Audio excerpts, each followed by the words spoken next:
All right, guys, so we are going to walk through briefly how I would approach each of these problems if you had trouble on the test. I'm not going to give you the answer, but I'm just going to tell you how you can go about solving it. So for the first one, I would be using the formula surface area of a rectangular prism equals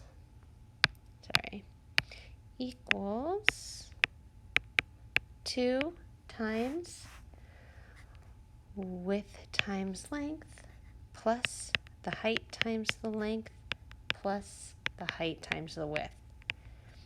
And I would be plugging in all of these numbers. Alternatively, you could make it look like a net. You could unfold it, and then you could find the area of each shape and then add them together if you prefer that. For this one, again, I would rely on the formula. So the surface area formula for a cylinder is 2 pi times the radius times the height plus 2 pi times the radius squared. And remember, this part has to do with the circle on the top and the circle on the bottom. And this part has to do with this long rectangle if you were to unfold it, right? And so I would just start plugging the numbers in. Looks like you've got a radius of 2, so I would plug that in for my radius. And it looks like you've got a height of 18. Plug that in for your height. Okay, this one was asking you to, I think, estimate. So instead of doing 3.14, maybe you could just round the pi to a 3.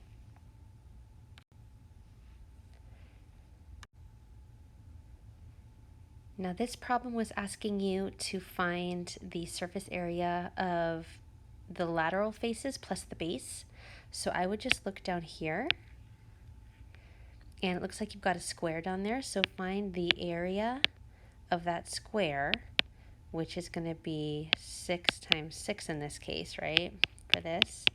And then you also have to find the surface area of all of these lateral triangles. And you know that the area of a triangle is 1/2 times the base times the height. Looks like you've got a base of 6 and you've got a height of 8. So plug those numbers in. And remember, in this case, there's 1, 2, 3, 4. There's 4 of these. So multiply whatever you get here by 4. This one is also asking you to find the surface area of this figure. So I would find the surface area of the triangles first. So you've got one here, and then you've got one down there.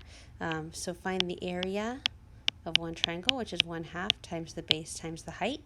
And there's 2 of those triangles, so you can multiply the entire thing by 2, which now just equals a base times a height. And then you also need to find the area of these rectangles. One here, there's one on the other side, and then there's one on the back. So you'll have to go through and find the area of 1, 2, 3 rectangles as well. This one is also looking for surface area. So I would find the surface area of each triangle. And as you can see, there are 1, 2, 3 that are identical. So I would do 3 times this area right here, which is 1/2 times the base times the height. And then you can't forget to also add in the area of the base, and they just gave it to you right there.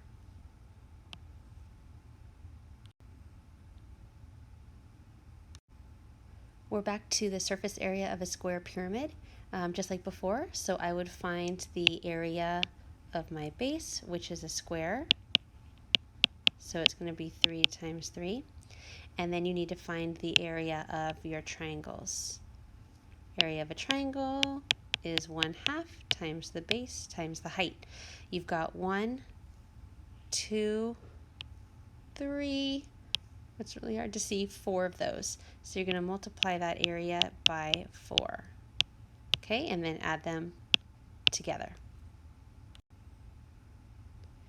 This one again, we're looking for the surface area of a cylinder. So find the area of the circle on the top, multiply it by 2 because there's 2 there, and then you're going to find the surface area of this big rectangle when it is unfolded. Again, if you prefer to use the formula, you can just say surface area of a cylinder is 2 pi times the radius times the height plus 2 pi r squared, and plug in those numbers for radius and for height. Now we're moving on to volume, which I think is a little bit easier. So the volume of a prism is going to be the area of the base times the height. So when you see a figure like this, always use the triangle as the base. Okay, so figure out what that area is. 1/2 times base times height. Plug that in for your base, and then multiply it by the height, which in this case is a 1/6. Again, when I'm doing volume, it's so simple. It's just going to be my base area times my height. Thankfully, in this case, they've given me the base, so I just plug that in for my b and multiply it by my height, 7. And the last one, same idea.